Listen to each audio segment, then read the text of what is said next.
ខ្ញុំបានផុសតាក់ទងមួយមិត្តភ័ក្តិដែលស្គាល់ហ្នឹងគឺពេលដែលយើងលក់ឲ្យបាយបានអត់ដែរជួយទិញយើងណាមាន fan ខ្ញុំម្នាក់គាត់ចូលមក comment គាត់ថាគាត់ធ្លាប់ជួយទិញមិត្តភ័ក្តិគាត់ដែរតែមិត្តភ័ក្តិគាត់លក់កោមានន័យថាលក់តម្លៃហ្នឹងគឺខ្ពស់មានថាកោគ្នាឯងអាចនិយាយចេះហ្មងណាដល់ពេលឲ្យគាត់ក៏ឈប់ទិញទៅ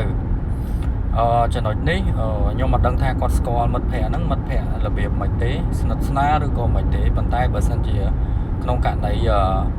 តម្លៃគាត់លក់ឲ្យអ្នកផ្សេងធូរជាងលក់ឲ្យមិត្តភ័ក្តិអាហ្នឹងគឺ something wrong ហើយបងប្អូនហ្នឹងហើយអញ្ចឹងគាត់ហ្នឹងគឺ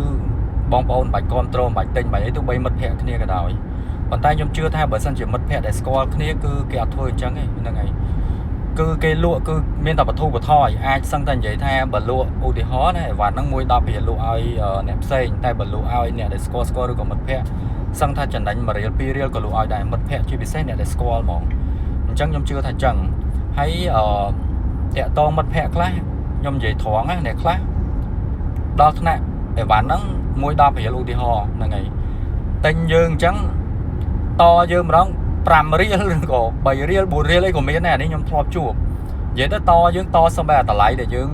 យកមកតម្លៃដើមចូលមកក៏អត់បានដែរមានអ្នកខ្លះក៏របៀបអញ្ចឹងក៏មានដែរតែបើសិនជាគាត់ជួបបញ្ហាដូចគាត់ហ្នឹងហើយមិត្តភ័ក្តិនឹងលក់កោគាត់អាហ្នឹងគឺខ្ញុំអត់គ្រប់គ្រងទេហើយគាត់ក៏មិនបាច់ចាំបាច់ទិញដែរហ្នឹងហើយឥឡូវយើងមានសិទ្ធិអត់ទិញបានតែបើសិនជាបើមិត្តភ័ក្តិពិតប្រាកដមិត្តភ័ក្តិដែលគាត់ស្គាល់គ្នាមែនតើណាគឺគេអាចធ្វើអញ្ចឹងហើយក៏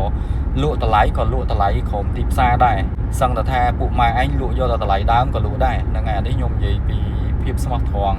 ខ្លួនខ្ញុំក៏ខ្ញុំដូចគ្នាដែរសម្រាប់មិត្តភ័ក្តិគឺយើងតម្លៃ special គឺមិត្តភ័ក្តិតែម្ដងតែបើសិនខ្ញុំជាគាត់ហ្នឹងហើយខ្ញុំសួរត្រង់មកមូលហេតុអីបានលក់ឲ្យខ្ញុំថ្លៃជាងគេហ្នឹងហើយចំណែកយើងអត់ទាន់សិក្សាស្រាវជ្រាវច្បាស់លាស់ថាគុណភាពអីវ៉ាន់ហ្នឹងគឺវាដូចគ្នាឬក៏ខុសគ្នាតាមទីផ្សារវាមានច្រើនគេអាចយករបស់អន់មកលក់ហ្នឹងហើយមិត្តភ័ក្តិយើងអាចយករបស់ថ្លៃមកលក់អញ្ចឹងតម្លៃក៏វាខុសគ្នាដែរអញ្ចឹងសំខាន់បងប្អូនកុំតន់គេហៅថាកាត់ក្តីឬក៏គិតអាក្រក់លើមិត្តភ័ក្តិរបស់យើងថាហេតុអីបានជាអីវ៉ាន់ហ្នឹងខាងមិត្តភ័ក្តិយើងលក់ថ្លៃជាងទីផ្សារខាងក្រៅមែនបើសិនជាយើងជាមិត្តភ័ក្តិគ្នាពិតប្រាកដមែនបងប្អូនក៏ត្រូវថាប្រាប់គ្នាតាមត្រង់ដែរហ្នឹងហើយបើសិនជាតម្លៃហ្នឹងគឺលក់ថ្លៃយើងមិនបាច់ទិញទេយើងទិញអ្នកផ្សេងទៅតែចំណែកអាចគុណភាពហ្នឹងហើយតម្លៃគេយកមកថ្លៃអញ្ចឹងក៏គេលក់ថ្លៃទៅតាមហ្នឹងដែរខ្ញុំជឿថាមិត្តភ័ក្តិពិតប្រាកដគឺគេអត់កុហកគ្នាទេហើយសំខាន់បើយើងមិត្តភ័ក្តិគ្នាស្មោះត្រង់ក៏យើងគួរតែនិយាយអីដែលស្មោះត្រង់ជាមួយគ្នាដែរបើសិនជាយើងដឹងថាតម្លៃខុសគ្នាតម្លៃមិត្តភ័ក្តិយើងវាអាចមកពីគុណភាពគេល្អជាងបោះអ្នកដែលគេលក់ខាងក្រៅអាហ្នឹងបងប្អូនអាចពិចារណាទៅបងប្អូនគួរទិញឬក៏មិនទិញហ្នឹងហើយអញ្ចឹងខ្ញុំអត់មានអីទេខ្ញុំមានតែប៉ុណ្្នឹងជួយចែកម្លែកហ្នឹងហើយអញ្ចឹងបានបើសិនជាខ្ញុំជាគាត់គឺខ្ញុំនឹងស្វែងរកខុសស្វែងរកត្រូវអត់តន់វិនិច្ឆ័យ 100% ថាមិត្តភ័ក្តិរបស់គាត់នឹងលក់កោឬក៏លក់លក្ខណៈបោកប្រាស់អញ្ចឹងហ្នឹងហើយ